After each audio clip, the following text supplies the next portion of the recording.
Alguns bebês choram muito antes de dormir. E por que isso acontece? Esse vídeo é sobre isso. Choro forte, doído. Tem gente que fala assim pra mim: nossa, parece que eu tô batendo nele de tanto que chora. E por que isso acontece? Bom, minha gente, não existe uma única razão para isso. São alguns possíveis motivos e nós vamos passar por essas possibilidades agora juntos. Preste atenção em cada uma delas e vá pensando assim: qual desses casos aqui eu percebo que o meu bebê se enquadra? Vamos lá? 1. O primeiro grupo, na verdade, de possibilidades, eu gostaria de chamar de aspectos fisiológicos. Por exemplo, se ele é um bebê muito pequenininho, será que ele não está tendo um quadro de refluxo no momento de dormir? Você está lá ninando o bebê, aí você coloca ele deitado no berço. Berço, a posição mais horizontalizada. Com isso, o leitinho volta para o esôfago e o bebê tem um episódio de azia em função desse refluxo. Então ele vai chorar bastante. Será que não é isso que está acontecendo? Ou ainda um quadro de cólica, de alguma prisão de ventre, algum mal-estar. Segundo ponto, será que o bebê não está sofrendo com algum arrotinho que não foi realmente colocado para fora? Porque às vezes acontece o seguinte, que a gente coloca o bebê para arrotar, ele solta um pequeno arrotinho, aí quando a gente coloca ele deitado, pela própria posição existe um movimento maior dos gases ali na barriguinha dele e ele acaba sentindo necessidade de soltar mais um arrotinho. Só que aí ele não está conseguindo naquela posição e ele fica incomodado e portanto ele chora. Então aí você pode trazer ele de volta para o colo, adotar alguma outra posição para isso e ver se ele consegue liberar esse arroto. Isso vai trazer um bem-estar maior para o bebê e ele vai interromper possivelmente aquela crise de choro. Terceiro aspecto dentro dessa categoria é algum tipo de congestão nasal. Você está percebendo que o seu bebê tem mais tendência a ter um quadro de alergia ou ainda simplesmente porque ele ainda é pequenininho, né? Nós sabemos que o aparelho respiratório também está em processo de amadurecimento. Então, às vezes, uma poeirinha, um pelinho pode fazer com que esse bebê tenha um incômodo ali, uma congestão nasal. E aí, quando a gente vai tentar colocar o bebê deitado, pimba! Ele vai começar a chorar porque ele vai se sentir mais sufocado, com mais dificuldade respiratória. Basta lembrar como que nós ficamos diante de uma gripe, né? É muito difícil a gente permanecer deitado. A mesma coisa com o bebê. Agora, uma segunda categoria, sabe o que pode ser, minha gente? Sono. Pois é.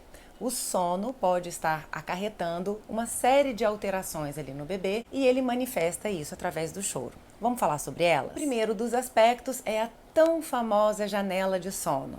Geralmente a gente vê as pessoas mais preocupadas com duração de sono, né? Quanto tempo o bebê dormiu. Isso também é extremamente importante. Uma soneca muito curta não é uma soneca reparadora. Mas não é só isso. A gente precisa entender como é que está distribuído esse soninho ao longo do dia. Então você precisa entender que isso varia por faixa etária e ele precisa respeitar o tempo máximo que aquele bebê está predisposto a permanecer acordado. Por que isso? Porque senão ele pode ter um aumento de cortisol no seu corpo e isso vai fazer com que o sono vai ficando cada vez mais difícil e o quê? E o bebê vai ficando cada vez mais irritado. Isso começa a ser desenhado lá na primeira hora da manhã, na primeira sonequinha que é pulada. Então a gente já vai observando esse aumento de cortisol. E se isso não for cuidado ao longo do dia, o que vai acontecer? Aquele efeito vulcânico no final do dia, onde o bebê fica muito mais irritadiço, com crises de choro muito significativas. E o próprio processo de colocá-lo para dormir vai ficando mais complicado, porque o excesso de cortisol no corpinho dele dificulta justamente o sono. Tá? Então, atenção à janela de sono. Esta pode ser uma razão. Como? Fazendo uma boa rotina de sono para o seu bebê. Vamos para o segundo ponto dessa categoria. A gente acabou de falar que a gente não cuidar do sono e gerar o cansaço pode ser um motivo de um choro mais intenso do bebê. Agora, o segundo ponto, sabe o que é? Falta de sono. Ué, mas ali em cima você fala que o bebê precisa estar dormindo, porque se ele não estiver descansado, ele não vai dormir tão bem, e aí daqui a pouco você vem e fala que se ele também não tiver sono, ele não dorme bem. Que história é essa? É o famoso equilíbrio, né, gente? Então o bebê precisa ser colocado para dormir no ponto ideal, onde ele não está nem muito cansado e nem sem sono para realizar essa tarefa. Se você pegar um bebê que ele está sem sono e vai tentar colocar ele para dormir, o que vai acontecer? Irritação, choro, reclamação. Tudo bem? E quando é que isso pode acontecer com mais frequência? Quando a gente tem sonecas muito desreguladas, são aquelas sonecas que são muito duradouras. Quando o bebê dorme 3 horas consecutivas durante o dia numa mesma soneca, isso vai tirar do soninho da noite. Segundo ponto, transição de soneca. Quando o bebê está lá naquele padrão de 3 sonecas e ele vai mudar para 2, ou ele está de 2 sonecas e vai mudar para 1, e a gente fica insistindo ainda para que ele faça mais e mais e mais soninhos. Então o que acontece? O bebê ele já está pronto para dar esse passo, para ele ter um sono mais concentrado na parte da noite. Só que por essa questão da gente insistir e o dia ficar com mais sono do que deveria, vai faltar sono para a noite. O terceiro ponto é o que a gente chama de horário fixo de soneca. Como assim? Quando a gente pré-determina os horários em que o bebê vai dormir, a gente se esquece de aceitar, né, ou de considerar que, na verdade, a vida é toda cheia de alterações. Então, vão ter dias que vão ser diferentes dos outros dias. Então, assim, se o bebê tiver um dia onde ele acordou mais tarde do que o usual e você mantém a soneca no mesmo horário, provavelmente ele não vai ter sono naquele momento. E você vai começar todo o processo e o que ele vai fazer? Chorar e reclamar, porque ele ainda não está com sono. Próximo ponto, uma coisa que a gente chama de superestímulo e que já vai ter um novo vídeo aqui sobre isso também, que eu te convido já a assistir. O que é isso? A gente tende a achar que superestímulo é exclusivamente exposição à TV e eletrônicos. Quando a gente coloca um bebê com uma super explosão de estímulos, especialmente próximo ao horário de dormir, você traz uma excitação maior para esse bebê e aí vai ser mais difícil ele aceitar o processo de sono, porque ele vai estar muito agitado, ele vai resistir, vai chorar, vai lutar contra aquilo e quando por fim ele adormecer, esse sono também não vai ser um sono de qualidade, vai tender a ter mais despertares e ele estar mais agitado. A gente entra em mais um possível motivo para esse comportamento, que são as famosas regressão de sono, que é mais um vídeo também que tem por aqui no nosso canal e você não pode deixar de ver.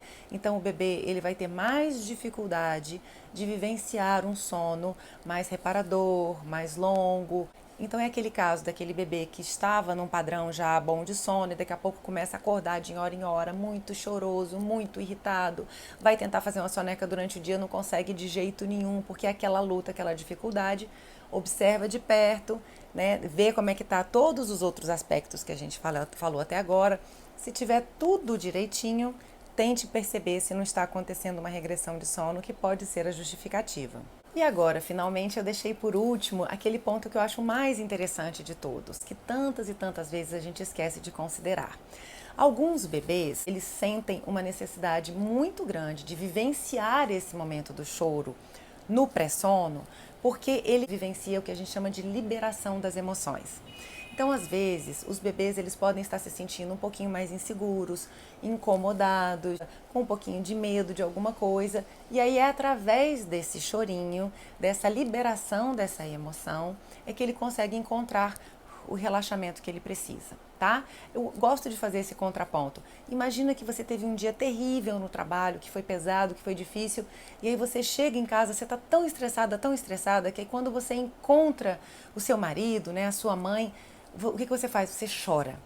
Você, adulta que é, você vai e chora, porque você precisa dessa ação para que você consiga botar para fora aquilo que está te incomodando. Os bebês também têm isso, tá? Então, assim, se for o caso do seu bebê, a dica que eu dou é pratique o choro acolhido, tá? Que é quando a gente coloca o nosso bebê no colo e a gente mostra para ele assim que tá tudo bem se ele quiser vivenciar esse chorinho. E a gente não vai ficar para ele assim, tá tudo bem, para, tá tudo bem, bota aqui no peito da mamãe, vem cá, tá tudo bem. Né? Então, assim, se ele está bem alimentado, se está tudo bem, se está tudo cuidado, se você checou tudo da rotina desse bebê, se ele não está em regressão de sono, se ele não tem nenhum problema fisiológico, permita que ele vivencie esse choro. Apenas diga para ele, a mamãe está aqui. É tudo que ele mais precisa ouvir nesse momento. Acredite nisso. Bom, gente, são muitas coisas, né? Como eu falei lá em cima, são muitas possibilidades. E, observação importante, às vezes não é apenas uma razão pela qual o seu bebê está apresentando esse comportamento. Pode ser um conjunto de ações relacionadas a esses pontos que eu falei. Olha, agora para você entender o que você faz em cada uma dessas situações aí que você identificou, siga aqui acompanhando a gente, os outros vídeos, os posts, as lives lá no Instagram, porque sempre vai ter um conteúdo interessante para você. Ou ainda, vem aqui comigo, vem fazer o workshop digital, ou vem fazer o trabalho de consultoria personalizada. Muito mais do que ajudar o seu bebê a dormir melhor, são oportunidades incríveis de você conhecer melhor o seu pequeno, a sua pequena. Afinal, é disso que se trata, né? De como que a gente consegue entender melhor os sinais que eles nos trazem. E para encerrar, um recadinho final. Muita paciência neste processo de observação do seu bebê e de entendimento do que pode ser feito em resposta ao que ele te traz. Quando a gente consegue se manter ali calma e capaz de entender o contexto, a gente consegue encontrar as soluções mais adequadas. Espero que você tenha gostado desse conteúdo, então não se esquece de se inscrever aqui no canal, ligar aqui o sininho para que você seja avisado de todas as novidades. Até a próxima!